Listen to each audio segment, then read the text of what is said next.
morning, James McGrath. Good afternoon, no, evening? Evening. Wherever you are in Australia land with your whiskey, no doubt, and I'm sat here with my Minnesota Brown drip coffee. You've got your Minnesota Brown today, yes. I've really got to up my game, man. I just... it's terrible. I have to tell you, my pal Steve, I was talking to him the other day, and he said, do you know what I love? Every time James mentions Minnesota Brown, he sounds sad and broken as he says it. I am. It's like one of the stereotypes are only stereotypes because they're true. That's what some people say. It's not true in every case, but like America and their terrible coffee, the coffee over here is generally awful. I mean, it's really hard to find a really good quality cup of coffee. And so having, moved from London and having been, traveling to Europe all the time, you can get great coffee anywhere you look. Over here, it's just, I'm just sad. Still, you sound peppy, so you've clearly had a big gulp.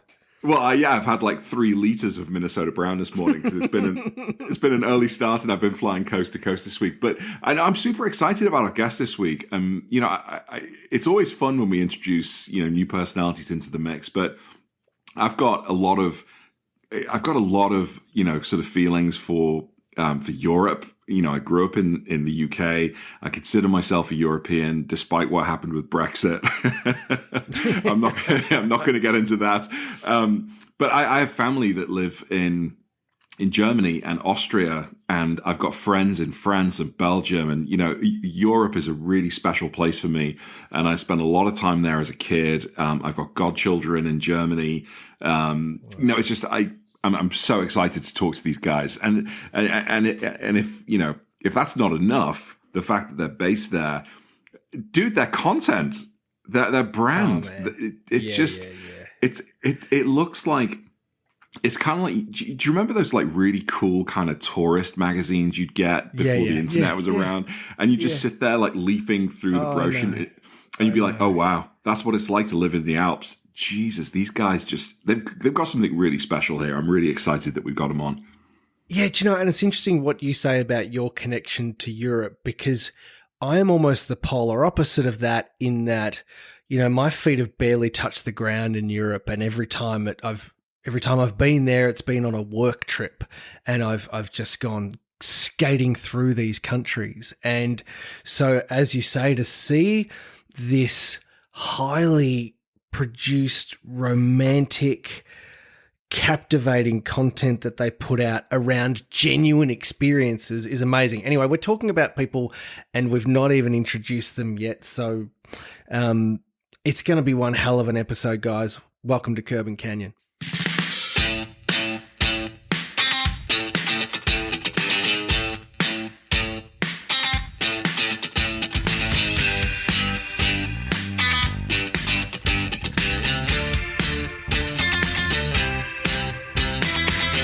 James, I got to say, I'm very excited about our guests this week. I am. Yeah, me too. Yeah, and we've actually got 2, which we don't usually have, but I think they embody something that is absolutely at the heart of the Porsche ownership experience. And moreover, it's something that I never expected when first getting back into the Porsche brand back in 2017. And it's a theme that I think runs through our podcast, and that is that idea of enjoying the Porsche ownership experience together and how these cars can become a catalyst for lasting friendships like you and me, right? Yeah, absolutely. Yeah. And we're adding a bit of European flavor into the mix today. We're going to a different part of the world, and I'm really excited. These guys put out such a great vibe. Their content is really high quality. I'm really excited about talking to them. Me too. And I love that they're a couple, they've committed to sharing the ownership and driving experience with each other first and foremost, and then bringing their Porsche friends together with them to share that experience. Their event, Sick Alps, has been I mean, it's been dominating my Instagram feed over the past 4 weeks, but I've been a fan of their events and philosophies for a few years now. It's Double Trouble, James. I'm really pleased to welcome from Flat Six High Five, Mo and Kerstin. Guys, welcome. Hello. Hello, guys. Hi. How are you both? Today it's the last day of the week, and we are heading to do some work for the next Alpsto. So for me, I'm very fine today. I'm fine too. We had some nice organizational things today, and we always look forward to our tour. So it's a good day. So for people who don't know about Flat Six High Five or Sick Alps, can you tell me the story? What is Flat Six High Five? So Flat Six High Five was in the first time it was just an idea because I'm a creative guy working on my own creative agency, and I'm always doing creative stuff for other people. And after rebuilding our first Porsche, we decided to do something like a creative community thing. And on our honeymoons, I decided and told Kerstin, hey, I have to do an own project for us. So how can we name it? And after a couple of beers, we decided to call it Flat Six High Five. Like, it's the main thing when you own a car, and it's not the usually seen on the streets. You find another car the same way. You're starting to make a little high five to each other, finding on the street. So this was the day of the birth of our project, Flat Six High Five. Means Flat Six is everybody knows it's a Boxer engine.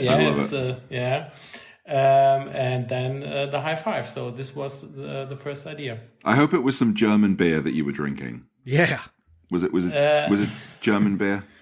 Kerstin can tell. Actually, it wasn't beer, but okay. It was on our honeymoon. On a little island. Yeah. No, we have been at the Maldives, and I think it was white wine, but and maybe Mo had a beer. Yeah, maybe. I was sunburned. That is what I can say definitely as a German. Yeah, I was sunburned. And where does that, for both of you, where does that automotive enthusiasm and passion come from? Is it, do you both have your own story around that? Is it handed down from parents? If you could perhaps each respond to that. Maybe I can start because I think for me it's kind of special because I was raised by my parents, and my father always was is a big motorsport enthusiast and is also a motorcycle enthusiast. Oh, so wow. I was at the Formula One in the 90s with Michael Schumacher and my big so cool. Mickey Mouse headphones with 3 years old in the first row. So I know the Ferrari sounds from the very early beginnings. Oh, amazing. And then, it was always, we were at the Superbike World Cup, we were at Formula One, and actually it influenced me very deeply. And then I met Mo, and he was not one of the football guys, he was one of the motor and petrol guys, and I said, yes, this is my man.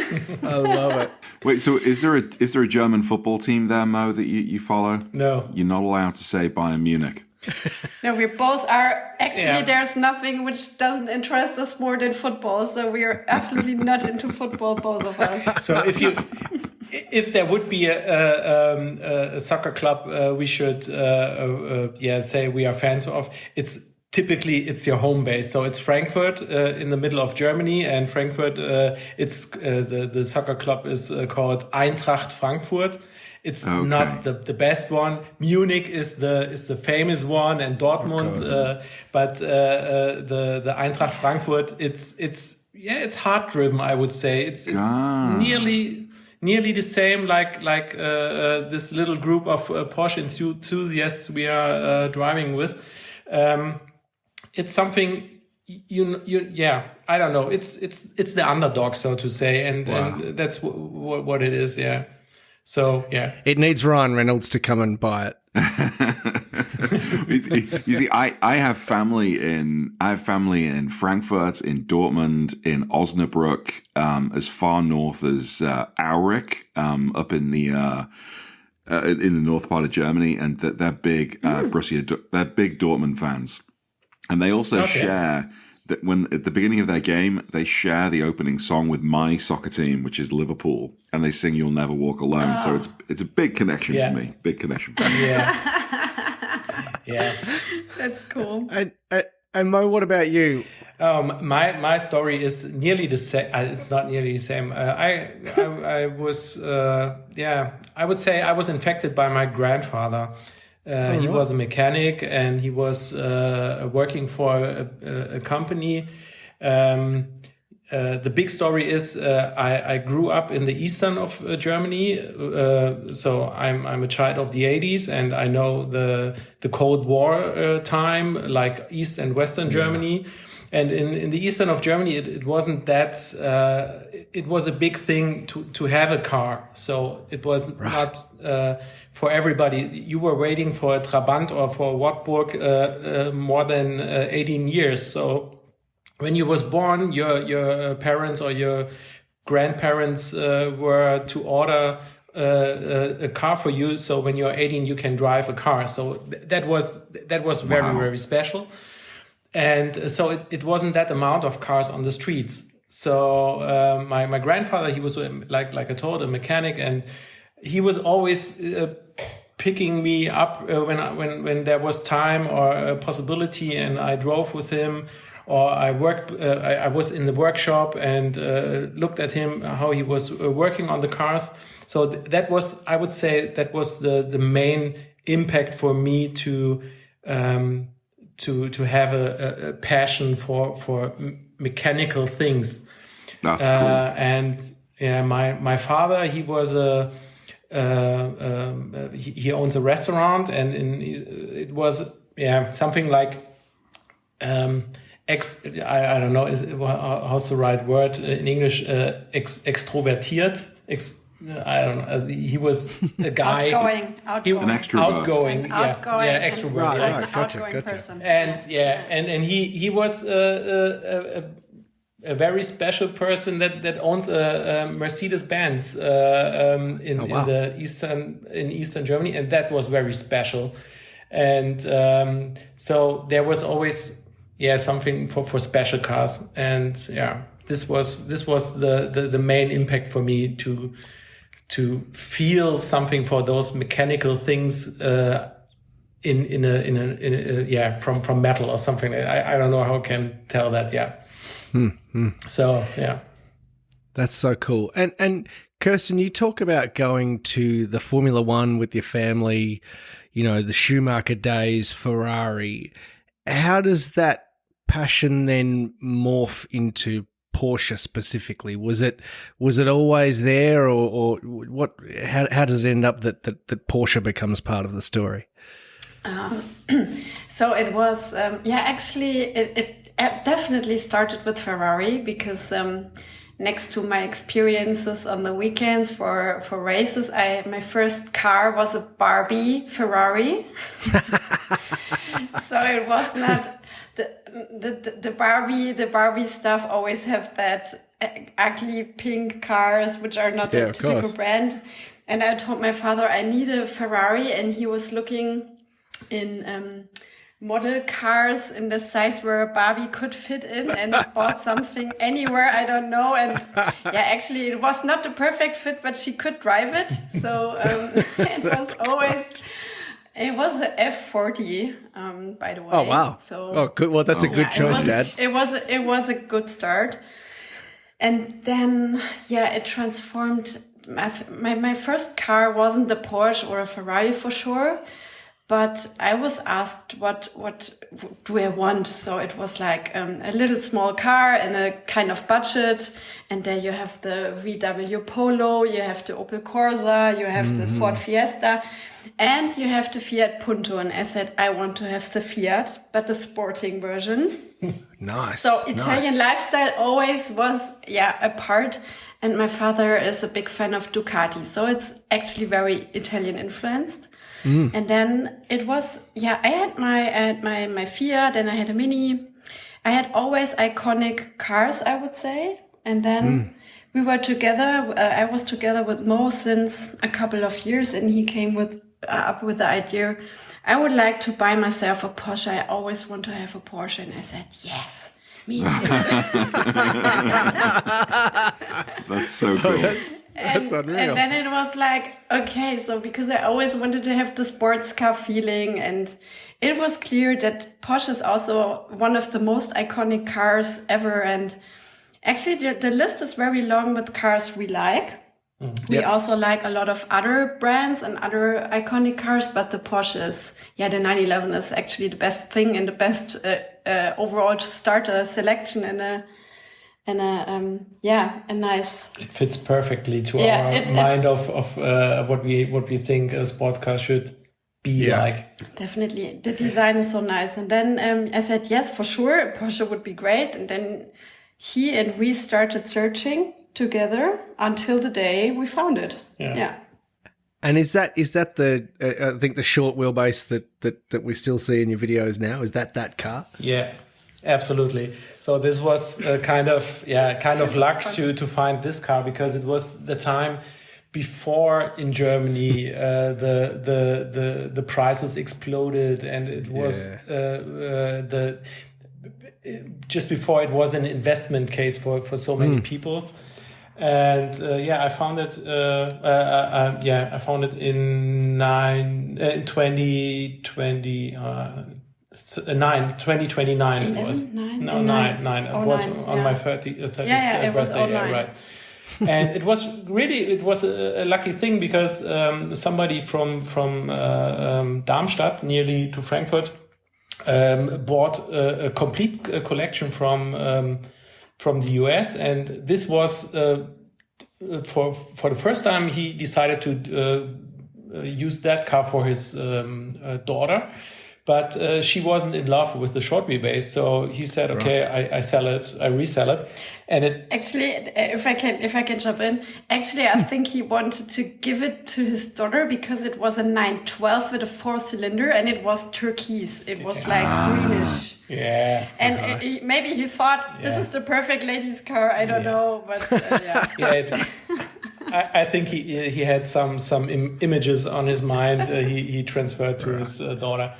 Yeah, but that was like Kerstin said, it was a 912, and it was not my first choice, because I didn't knew anything about what is a short wheelbase, what is a long wheelbase. I just saw the price, and I saw the car, and I had an idea on my mind. Okay, I can put some euros on that for the mechanic and for the paint. We have the first list of calculations, so the investment price, and then some small works to do to get it in another color and a little bit other rims and so. Yeah, to make it short, I failed, definitely. The budget was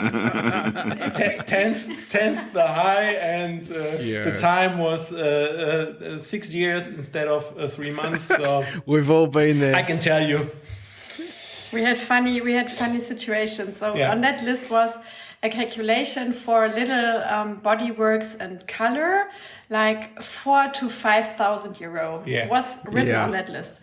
And actually I was, after years, there were so many things and steps, and it was unscrewed in many different parts and in different workshops. So, but after years, we got the paint done, and I was at home when the postman came and brought the invoice. Oh no. And actually I opened the invoice, and it was 19K instead of 5. Yeah.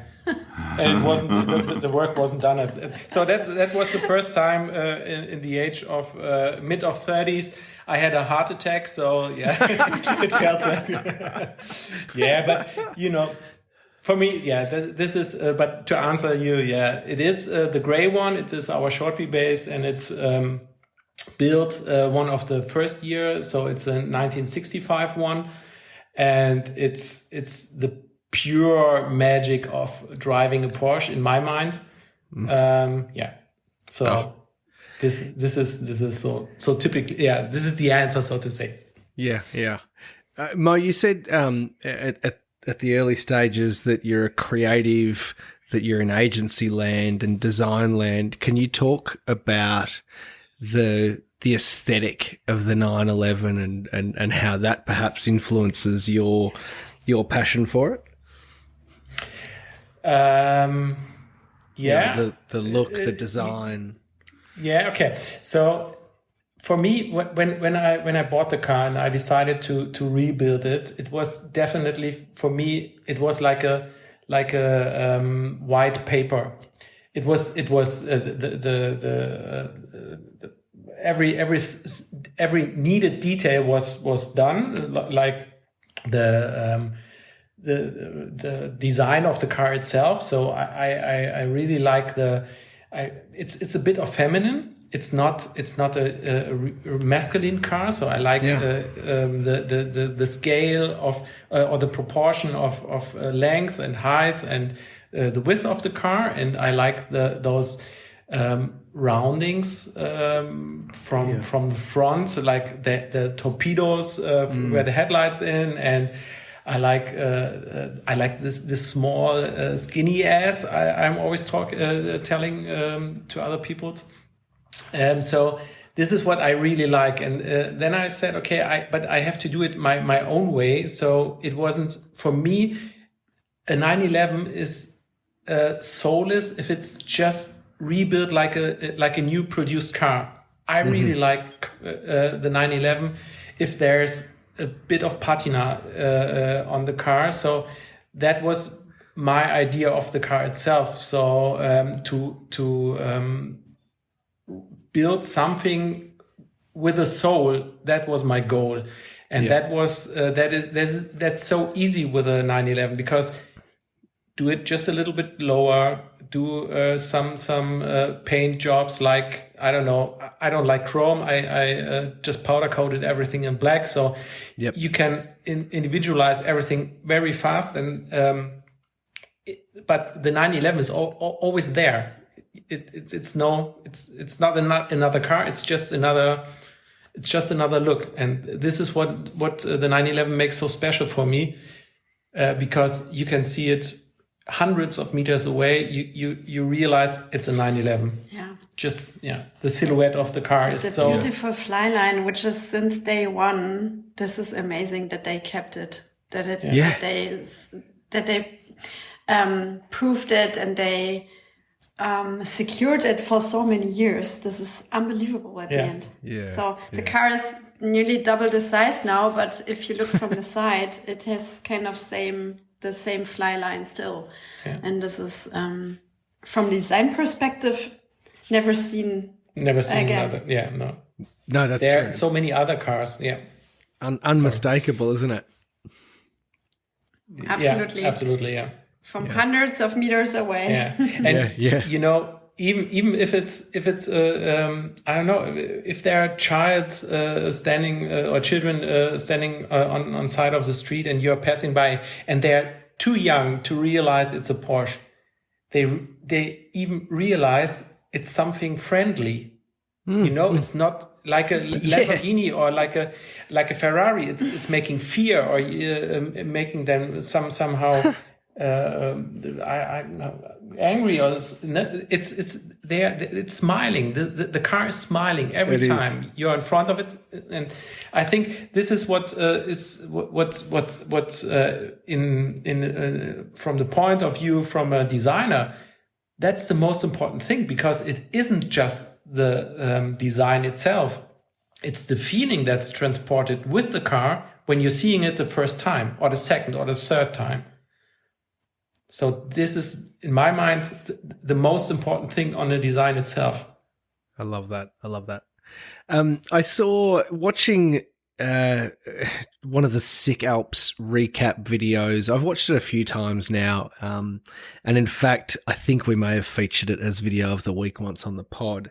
One of the things that struck me in that recap video was, and it's quite different from any of the other types of videos you would see of these rallies or tours, was the two of you standing by the side of the road on a mountain talking, you know, with so much passion and enthusiasm about this event and bringing everybody together. And then, you know, reaching out to you and having the conversation where, Mo, you said to me that, you know, the two of you have made this decision to do this together, and for Flat Six High Five to be something that is the two of you, if you like. Does that take work to do it as a couple, or is it just an extension of what you were already doing? Phew. You mean, is it more work to do it as a couple than alone? Well, I mean, I imagine you both help each other out. Actually, yeah, that's an interesting question. So I think you want to hear yes, but it's a no, because we share the work. So every one of us has other competences. So Mo is really deep into the design and creating everything and doing the key visual for the tours and I would say the visual perspective and also the planning perspective when it comes to the road planning. Yeah. And I help a little bit with the road planning, but I'm more into, I always say I'm like the F&B manager. I do like the hotels and the communication with them and the restaurants and to time everything perfectly and something like that. So that's why we have a perfect share of work. And at the end, it's because both is a passion from our jobs we normally do, but in a positive and private way. Yeah. So it makes a lot of fun to do what you normally do in a private and cool area, I would say. Yeah. I think what's the best to do it as a couple is for sure it's the different ways of perspective you have on we don't call it project, but just for everybody to understand, on the Sick Alps project. But it's, I don't know, it's the level for everybody to get in touch with us is, I would say it's a bit lowered because we have some guests with us or friends now they are friends. Yeah. They are asking, is it possible to bring my wife with you, with me to drive with you? And then I'm always telling, for sure, because my wife is also driving with me. Do it as a couple, because you can, all these things you see and you're what is emotionally catching you on the tour, you can split those feelings and you can talk about with somebody that is really that really understands you. So this is the same what happens with us. We are talking about that on a really, really personal way. It's another way, like when you're doing this thing with a friend or with a partner, with a business partner or something like this. So I would say it's very private. It's private and it double impacts everything. Yeah. So we do the planning on a Sunday morning together with a pajama and a coffee here in our I love office. that. Yeah.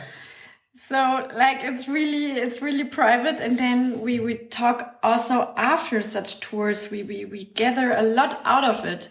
So we got so much love from our friends who come with us that we were always like being on club number 9 and be like, oh my God, how cool was it again? And it so drives cool. us a lot. Yeah. So cool. Yeah. So that's also an impact for the partnership itself. I would say it's not the interest of it, but it is. And it must. I think the great thing about it is that, as you say, you have these then shared experiences and memories together. And, you know, any great relationship is about creating those memories together. And yes, we do things away from our partner, but to share those times and those laughs and, you know, to be the week after a tour or a rally when you're both, you know, you're coming down a little bit and you've been on this massive high. Again, you're experiencing that together and you can kind of help each other through it almost. Yeah, that's really the best thing. Yeah.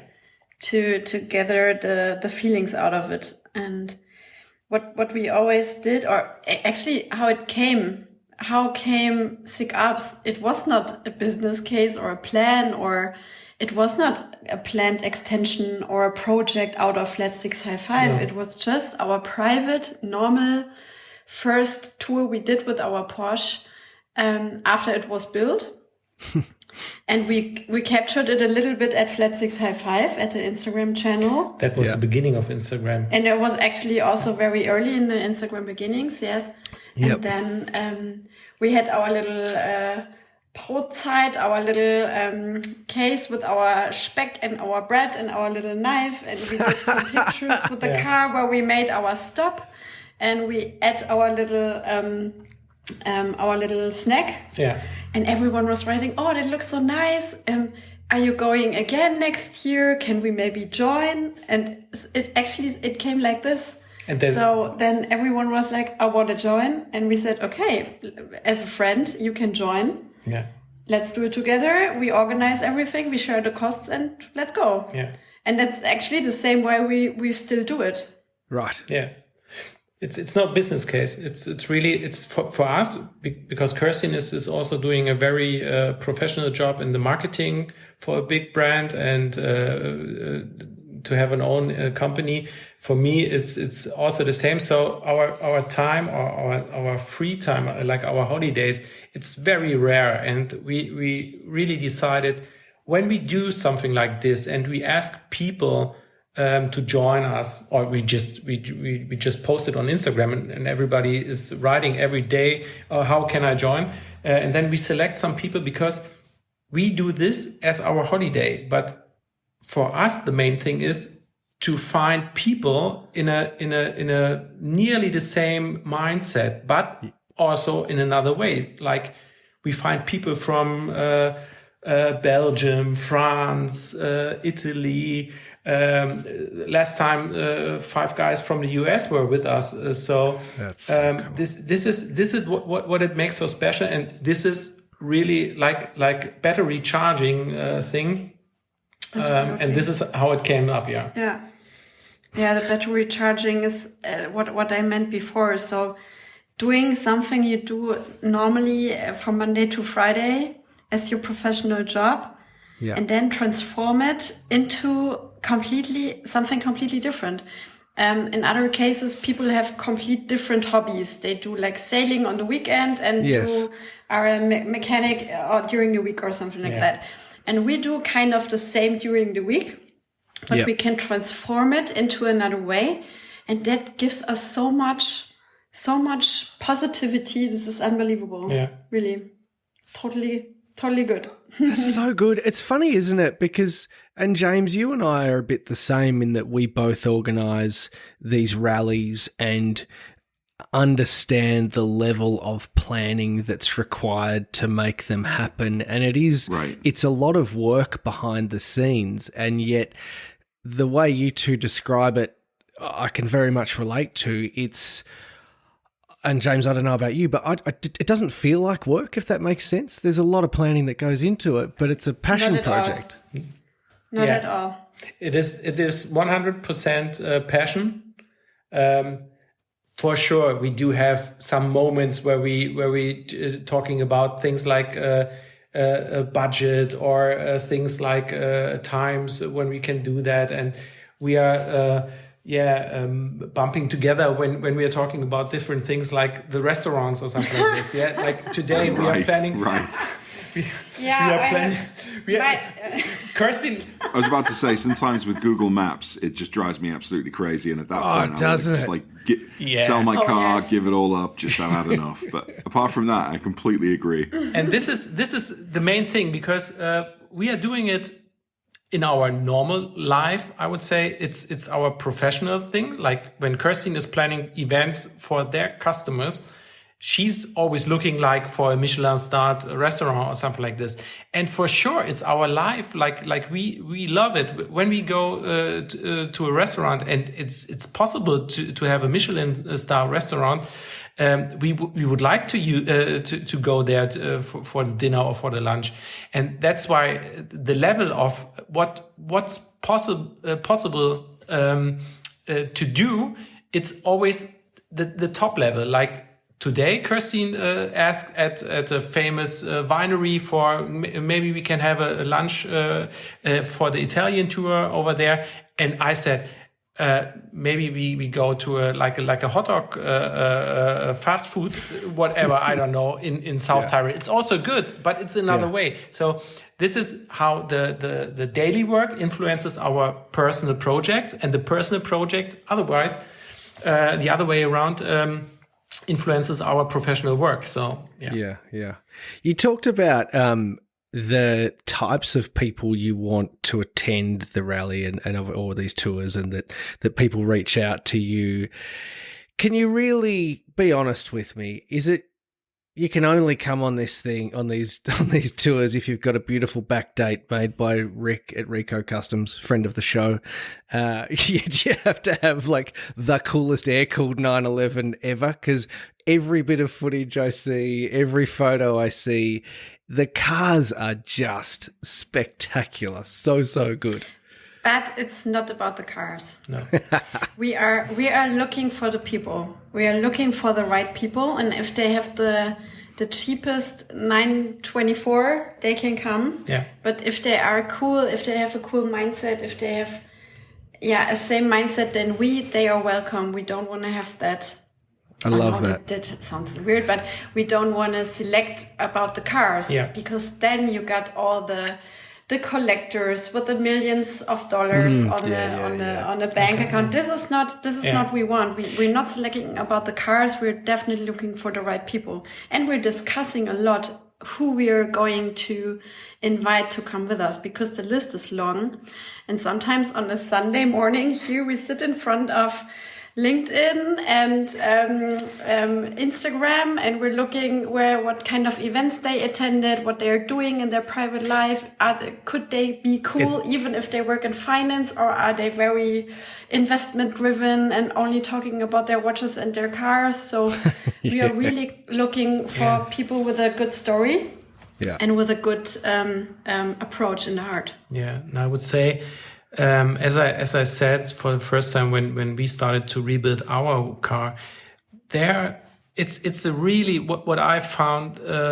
It's a really creative scene all over Europe, but also all over the world. So you have content creators, you have marketing guys, you have designers, photographers, and everything. Architects, architects, people working in creative jobs. And they most of them have automatically a car that's not a standard car. Yeah, so I get it. Like last year we had somebody with us driving a race car from the US in the French Alps. So it was for us, it was like, are you really sure you want to drive that? Yeah, it was, and it was so good. But he also owns new cars, like, I don't know, McLarens and everything like that. But he was he saw what we do, and he understands what's important for us. So he decided, no, I want to risk that car. And he failed. But he did. It was his own fault. He was at the gas station. He used a diesel and not. He didn't. No. Yeah. But this is one of the stories, you know.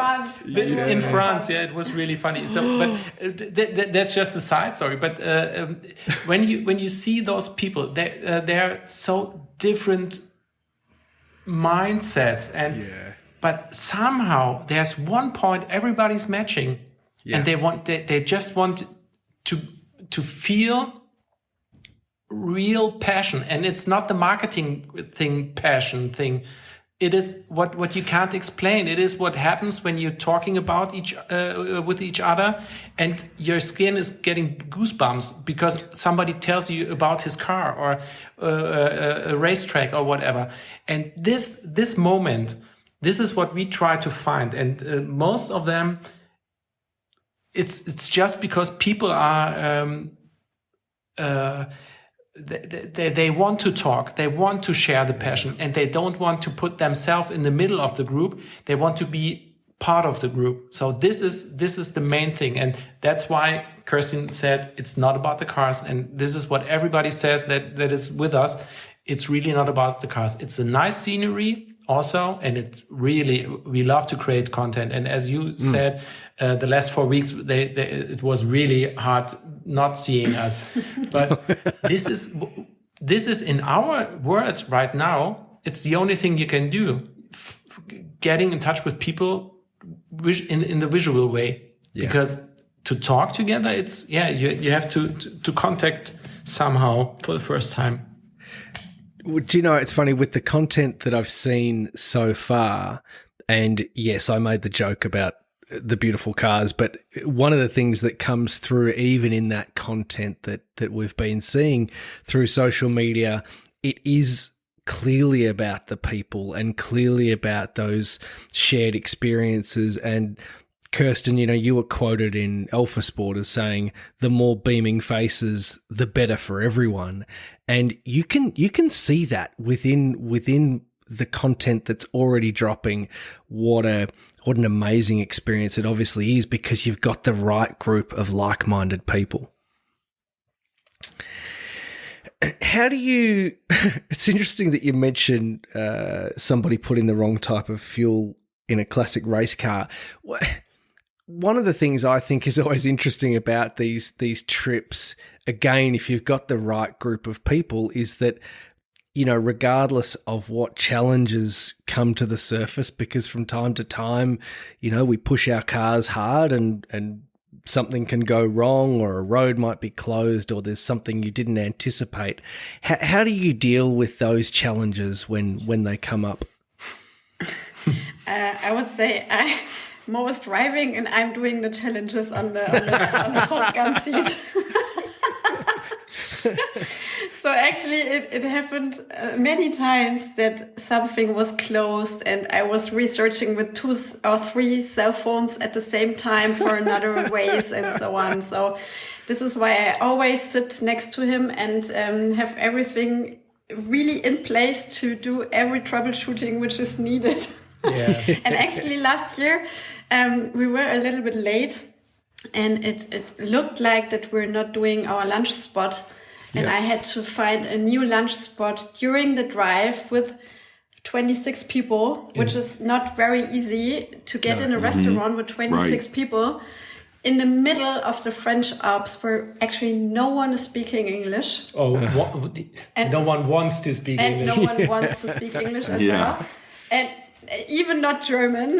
So even if they could, but that also drove me to speak French after like 15 years. And really, normally I cannot speak French, but I did it. And Mo was looking at me. What are you doing?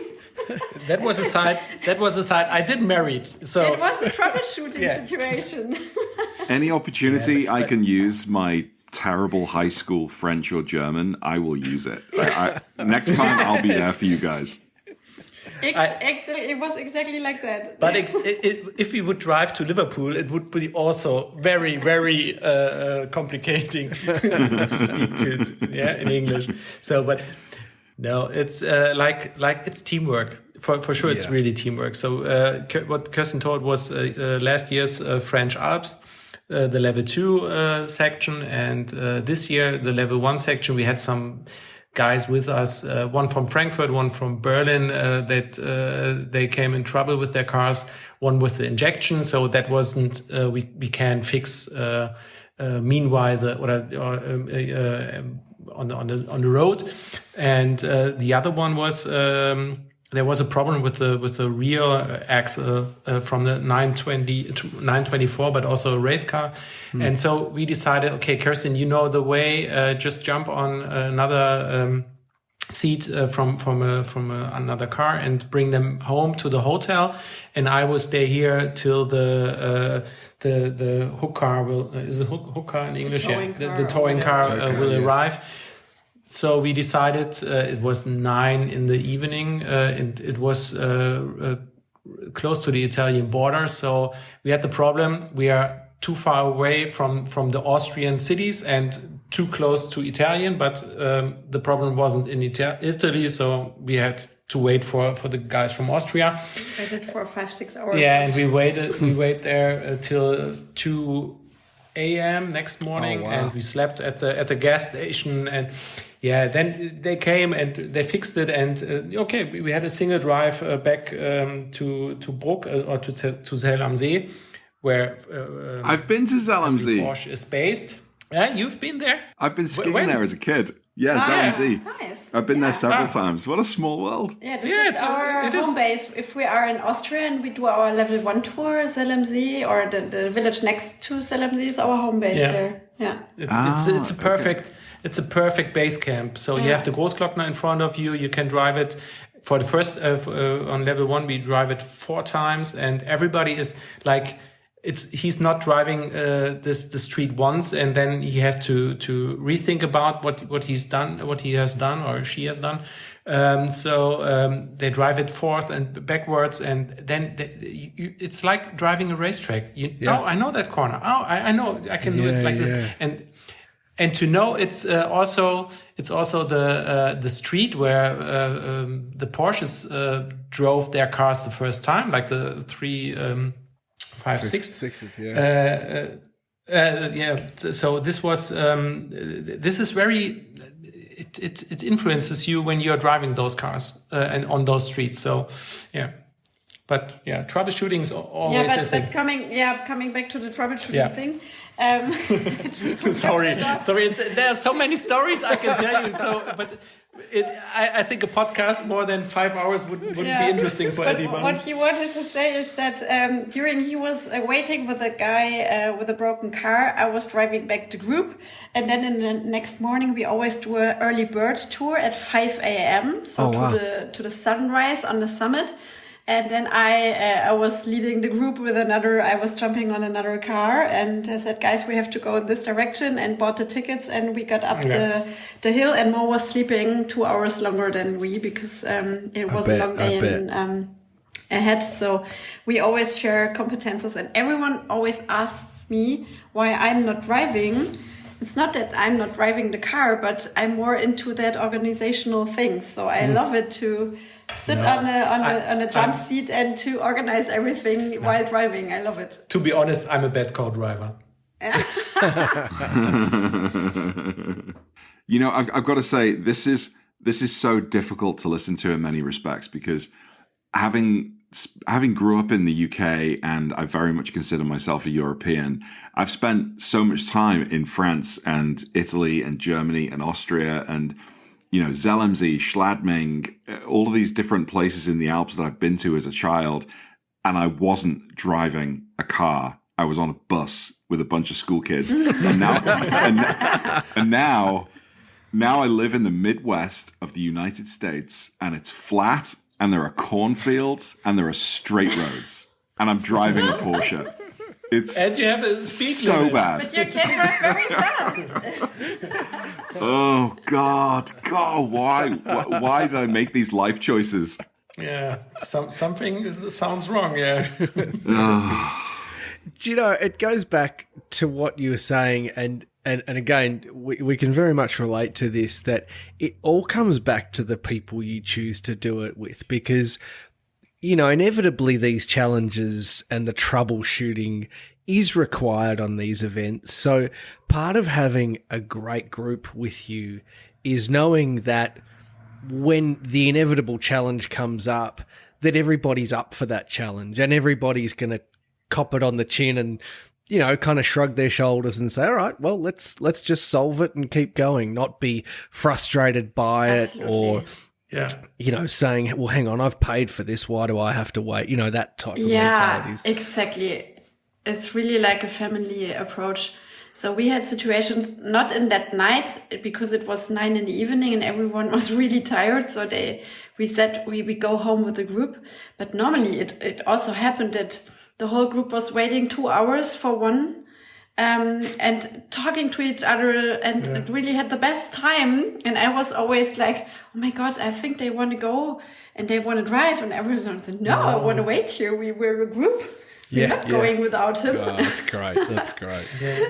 So this is really cool. Mo, something I noticed from the very early videos I'd seen was the quality of the designed merchandise, the logos, the printed maps, all of this sort of extra design work that goes into making these events feel, I guess, just that little bit more special. And can you talk about why you think that's important?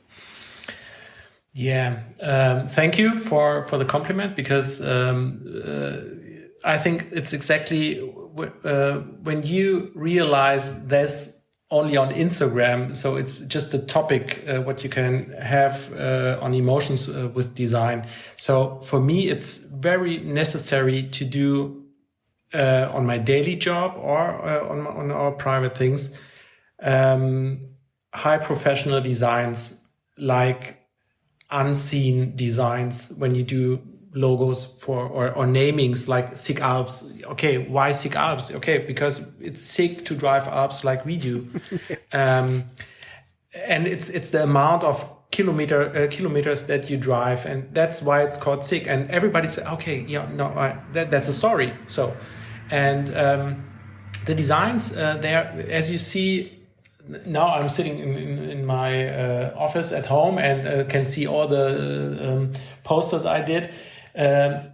I think our word is so colorful, and that's what I want to transport with our designs. Make them unique, but colorful and understandable. So when people see it, they have, like the design of 9/11, they have to be back in the feeling they had when they joined us on an event. If it's a gathering in an urban situation in a city, or if it's in the Alps, or I don't know, a pre-event for another event, it's always important to have a poster and a sticker, because if you don't have that, the whole event didn't happen.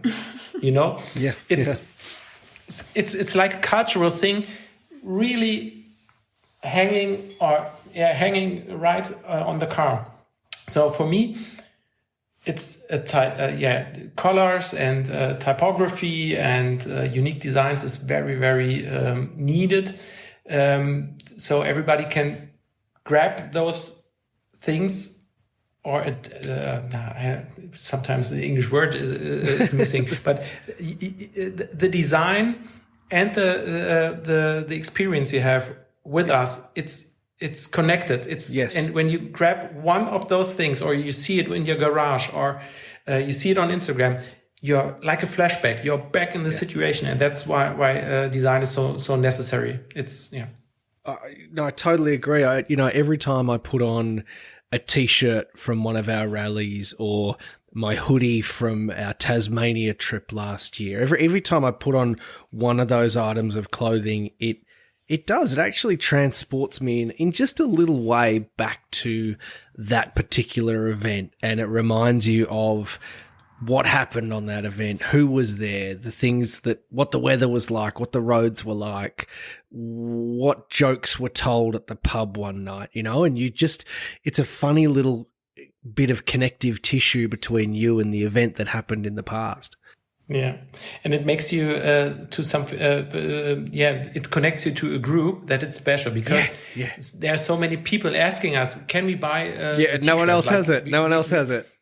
And I say, hey, sorry for that, but I can't sell that. You have to be part of the SIG Alps tour or of the event, so you can have it, and then you buy it for yourself, or you will get one for yourself, and like a poster or the t-shirt, and everybody understands it.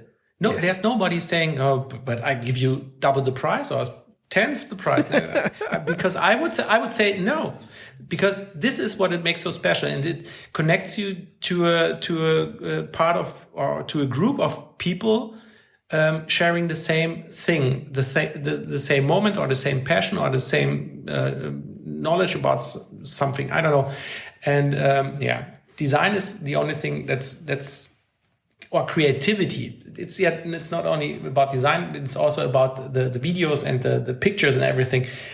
The creativity is the only thing that makes something really different. Yeah, absolutely. Absolutely.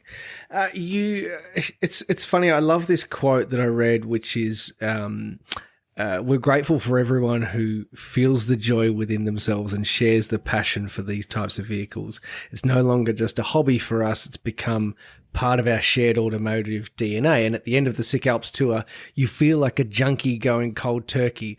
Can you tell me about how you feel in the days after one of these tours, and how do you help each other get through that? But this is so hard, actually, because we got so much love from the participants, from the friends who joined us. So it's really like, I always refer to, it was not the first tour, but the second or the third, I guess. So we were driving 11 tours right now. So it was in the beginning, and there was a man who's now a friend of us, but at that time we only knew him for 3 days. Yeah. And he was hugging me like a family member, and he had tears in the eyes telling us that this was the nicest trip he ever had. And he had hundreds of thousands of business trips, vacations, and also, I would say, paid Porsche experiences for 7,000 euro, I don't know. Yeah. And he said, this was so nice. And he was crying, and I was crying too. And I said, okay, this is the thing I'm taking out of that. And these emotions, we always get that. It's something... It's a kind of feedback you never get anywhere else. No, that's never. right. That's so true, isn't it? So it's so emotional and so cool. So it takes some days, and it's very bad because mostly if we go back from vacation, we have to run to business trips and whatever, flying anywhere else. Yeah. And we separate for 2 days or so, and then we come back together and it's like, oh my God, what happened last week? This is crazy. The thing is, you can't describe it. So it's a feeling, and that's so difficult to describe it for yourself, because you think, is it true world? Is it really happened? Yeah. Or does it really happen? And but it's luck, and it's love, and it's friendship, and it's those meta things you don't usually feel when you're just living in the world, you know? No. So it's something you just have with friends, good friends. Yeah. But the thing on this is they ain't friends at the moment they drive the first time with us. So like, I don't know if you know Brock Keane. He's the one on Instagram, the 996 road trip. And right. And then he's doing road trips in the US, and I would say in my mind he was the first putting a tent on a Porsche. Yeah. And he was seen with that, and everybody's saying, "Hey, wow, this must be amazing," and the experience is great. And he told me when he was with us on level A or level 1 in Austria, he said that was the best road trip I've ever driven. The only thing is I missed my own car. So this was really a situation where I said, okay, this is such a big world for somebody doing this professional, and he felt it, but he felt it like a private person, and this is so. I don't know. It's always repeating those things, but this is the point of why we are doing this. It's really, somebody said in 2020, he was with us. He said it's luck. But in a way, he meant it's love. So yeah. This is and it's so hard. The first weeks it's going down. Like, okay, 2 weeks ago, just seeing one video a week or pictures of something or a new angle of when you're looking on pictures. But now we are in the situation, it's going up again because there are the next 2 tours in front of us in 21 days. We start going France again. And then after that, going to Italy, to South Tyrol with the group from 2020. And so it's like up and down and up and down and up and down. Yeah.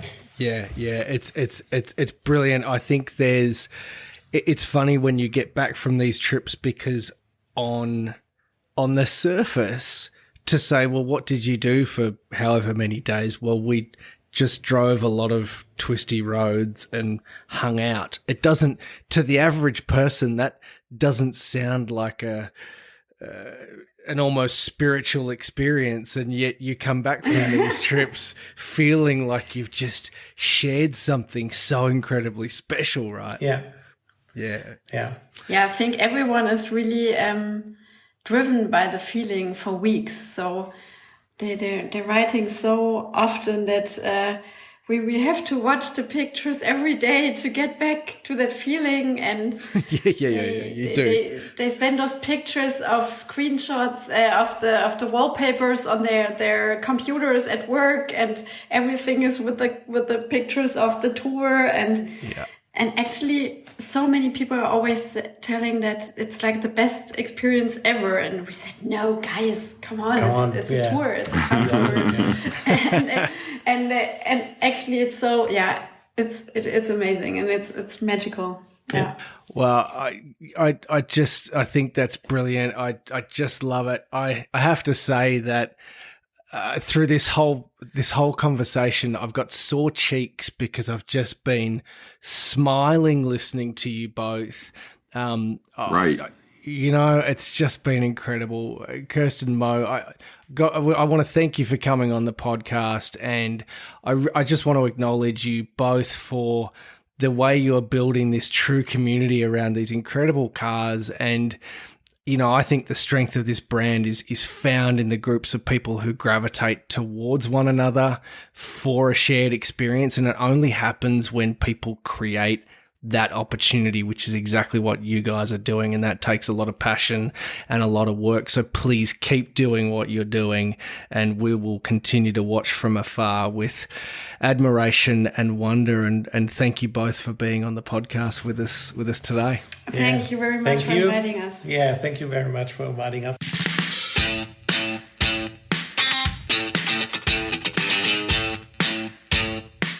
All right, shall we roll into an outro? Wunderbar. Wunderbar. That was so good. So good. I love that. What an absolutely great chat. I think this podcast wasn't long enough. I mean, it's probably the longest one we've ever done. Maybe. I'm not sure yet. We haven't done the edit. But I could have chatted with those guys for hours. It's funny, isn't it? Because I always think, when we're setting up these interviews and writing the questions, I think, gosh, have I got enough content here? Is this going to fill the time? And I could have, exactly the same as you, I could have listened to them for so long. And I wasn't kidding at the end. I've been smiling this whole time. Yeah. What, just a lovely, lovely couple. And I love their whole philosophy. That was such a great conversation. Yeah, really cool. Really cool. So the question now, Andy, is... how the hell do we get over there? Are we going to try and meet up in Germany, or are you just going to, step up and come to Rennsport Reunion? I know. Everyone's going to Rennsport Reunion. Do it. I need to work something out. There's nothing like a healthy bit of peer pressure. Yeah. All right, we'll talk about that another time. But what have you got in store with the Aussies this week with your driving? Do you know what? Not much driving. Do you know what? We all just decided not to drive this weekend. I managed a sneaky little drive during the week on Wednesday. Have you ever done that? A Wednesday drive. It was the best, dude. The absolute best. You're close to your trip, right? Like next week? I am, yeah. So I've been on the road this week, but flying to Philadelphia and a few other places. Yeah, my Tail of the Dragon trip. I leave Wednesday, and the hosts, this really nice Airbnb cabin that we've rented in the Smoky Mountains, they've offered us an extra night because they've just got a spare night in the place. So we're going to stay for an extra night. I'm just like, I want to go so bad. I want to go so bad. Is it the place with the 4-wheel drive trail to get to the top? Dude, you have no idea how much shit everyone's been giving me for that. Still, a lot of the same guys are coming back, and they're like, yeah, "Do we need to put on our, like mud tires, or can I bring the Cayenne, or should I bring my 911?" No, this one actually has a road that leads up to it, a paved road. There's bound to be some surprise in store. I was going to suggest maybe you get in touch with Kerstin and see if she can help you with the planning. Yeah. I want her to help me with my rally planning. Touche. Yeah. All right, my man. Hey, guys, thank you ever so much for listening. As always, it's been so good to have your company. And thank you so much for all the DMs and all the feedback we've been getting on social media and via email and courier pigeon. It really keeps us going, and we've just been loving it. So thank you so much for that. All right. What do we say in Germany? Auf Wiedersehen.